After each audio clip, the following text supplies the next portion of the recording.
YouTube prankster who absolutely lost everything. Millionaire prankster. If I saved every penny I had, I think I would have close to $1 million. To part-time Taco Bell employee. I got a job. I work at Taco Bell. I've been there since February. This is the story of how Andrew Hales lost everything while maintaining a mature attitude about his own poor choices. Let's see how I became broke. His channel, going by the name of Lorf, blew up unbelievably quickly during the early days of YouTube. Within 2 weeks of posting his first 2 videos, they'd gained more than 60,000 views each, and it's really no wonder why. The ideas were unique, funny, and enticing, which when combined with Andrew's mellow yet relatable personality, She giving random people high fives and shit in college. made for incredibly entertaining content. On top of this, Andrew was able to develop his own style, where every interaction was confident yet simultaneously awkward, with these reactions being so entertaining that Andrew ended up on the news after posting only 9 videos. What would you do if a total stranger came up to you in public and tried to hold your hand? Well, a group of guys found out and posted the results on YouTube, and now it's gone. That shit is weird, bro. Holding strangers' hand that you don't know, like. What if that person have cooties or something like that? Like, come on now, you gotta think, bro. The video in question was simply titled Holding People's Hand, and it would gain over 5 million views in only 3 weeks, which when combined with 2 other viral videos titled Awkward Elevator and Actually Picking Up a Girl, Lorf was able to achieve over 500,000 subscribers only 12 months after posting his first video. In the process, Andrew maintained a strict upload schedule, posting a prank every single Monday for over 50 weeks straight, while showing strong accountability in each video description, such as, "This is the first week after 50 weeks in a row that I didn't upload on Monday. I hope you'll forgive me." Andrew's consistency and desire to improve the content led to 2 new innovative videos titled Tipping Servers $200 as well as Paying for People's Groceries. And while this type of content has since been popularized by Mr. Beast, it was basically unheard of in 2013, helping Lorf to pass 1 million subscribers only 6 months after hitting 500,000. However, while it seemed as though everything was going perfectly, Andrew began to experience a few major problems. With the prank genre now being significantly more popular on YouTube, Lorf had to compete with other channels who were able to achieve better reactions by faking their videos. Andrew would diss these fake channels in a video titled Easy Way to Go Viral, before posting a series of his own ironic, obviously fake videos, showing just how easy it was to achieve an inauthentic reaction. Andrew went on to state that despite his success, this was a pretty depressing period in his life. So I called my mom and she didn't pick up, my dad, he didn't pick up, and I hadn't seen like any of my friends in a month or so. I just felt like no one cared about me. Yet these kinds of videos would only add to his charm as a relatable guy who was willing to talk about his darkest moments. This gave him a positive social media image as someone who was unconcerned about always looking perfect, which will continue into videos such as this one, simply titled Crying, where Andrew will talk about some of his deepest insecurities before receiving comments such as, "Dang Andrew, I love you so much. Thank you so much for being so real. It allows others to be in their feelings and be okay with how they are. It does that for me. Thanks man, I love you so much." What's crazy is that every person that watches this video can relate in some way. Much respect to you, sir. Andrew, you are a goddamn legend for posting this vulnerable of a video. I love you, man, ride the wave. But while Andrew's reputation was at an all-time high, his motivation to produce content was at an all-time low, leading to the announcement that he was done with the pranking genre altogether. For now, I really need to just take a break from social experiments and pranks, and I can't do them anymore. They're all the same to me, and it's just really boring. It's making me depressed, and I don't know, I just need to try new stuff. This new stuff that Andrew planned on trying was also explained in the video. Interview stuff. We have like a little set up in my apartment now. We're gonna try this Jimmy Fallon Between Two Ferns type thing with YouTubers, models, whatever. With the teased interviews eventually becoming a series by the name of Chatting With. He began by talking to other YouTubers such as That Was Epic and Cody Ko. However, the real success began when he'd interview increasingly unique humans, such as chatting with a 400+ day Fapstronaut, chatting with a flat earther, and chatting with a 23-year-old stock trading millionaire, each of which helping Andrew to earn $250,000 in 2018. Andrew would back this up by earning a further $200,000 in 2019, and by all accounts it seemed as though there was nothing that could derail his success. It announced that the Chatting With series will continue into 2020. I've got like 4 interviews already planned out. ready to rock and roll for 2020. Although there was no way that Andrew could have predicted what was just around the corner.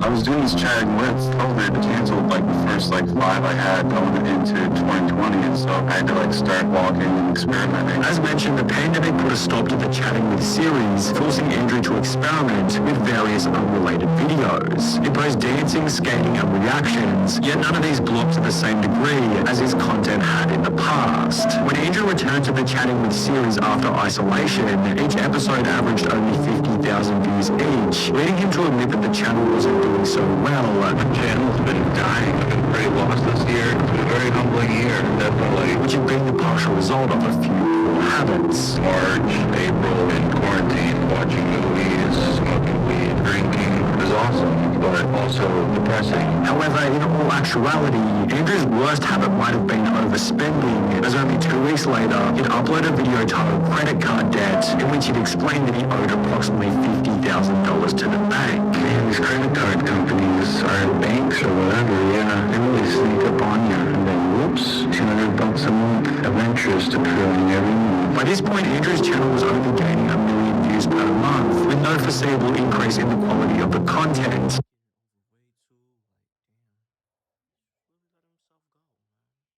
As he had to sell most of his YouTube gear just to service the loans. I had a 70D and a Canon 5D and 2 SM7Bs, and yeah, I just sold it all, and that paid off 1 credit card. In the process, Andrew moved out of LA to a more affordable area. We found this Airbnb 2 months ago for $400 a month, and yeah, we're just pinching pennies and just trying to rapidly get out of debt. Where he'd film a video titled How I Became Broke, summarizing the situation that he'd found himself in. Didn't manage my money wisely. I traveled a lot. I went to Russia, Japan. Another big thing is taxes. I always like forget to save money for the taxes, and then it's like, boom, you owe 40 grand. It's like, oh, all the while paying $3,600 a month for this rent. That was a big mistake there. That was just a dumb flex. Weird flex. I didn't know what I was doing. On top of managing his money poorly, Andrew would add that he'd become complacent. I'd partied too much, and I got lazy and less focused and didn't upload as much. So I had like 10 grand coming in a month every month for hardly doing anything, and YouTube kind of just spoiled me, and I don't know, I guess I thought it would last forever. But it started to go down and down and down. And while it was depressing that he'd spent every dollar he ever made from YouTube, this video would also become a turning point. As was seen in the early days of his channel, Andrew's audience simply appreciated the honesty, with the entire comment section offering words of encouragement. Andrew's ability to just keep it real and say vulnerable things out loud transparently is incredibly endearing. Inspiration to be more open. Andrew, you're a legend, man. Your openness and candor has positively impacted more people than you realize. It takes a real man to admit and truly reflect on the real mistakes one made. And in order to move forward and do better, you have to do just that. These comments, in combination with the video's strong performance, led Andrew in a brand new direction, where he'd basically document what it was like to be someone rebuilding from zero, which turned out to be an incredibly entertaining genre. On the 1st of October 2021, Andrew uploaded a video titled I Got a Job, in which he'd explained that he'd returned to old school employment. So I got a job. It's with this company called Amazon. That's good, bro. That's good if you got a job. There's nothing wrong with having a job. You gotta support yourself at the end of the day. You know? Feel me? It'll be like my first job in about 10 years. And I'm actually kind of excited. However, while Andrew seemed Or if you have kids, like, you gotta support them as well, you know? excited about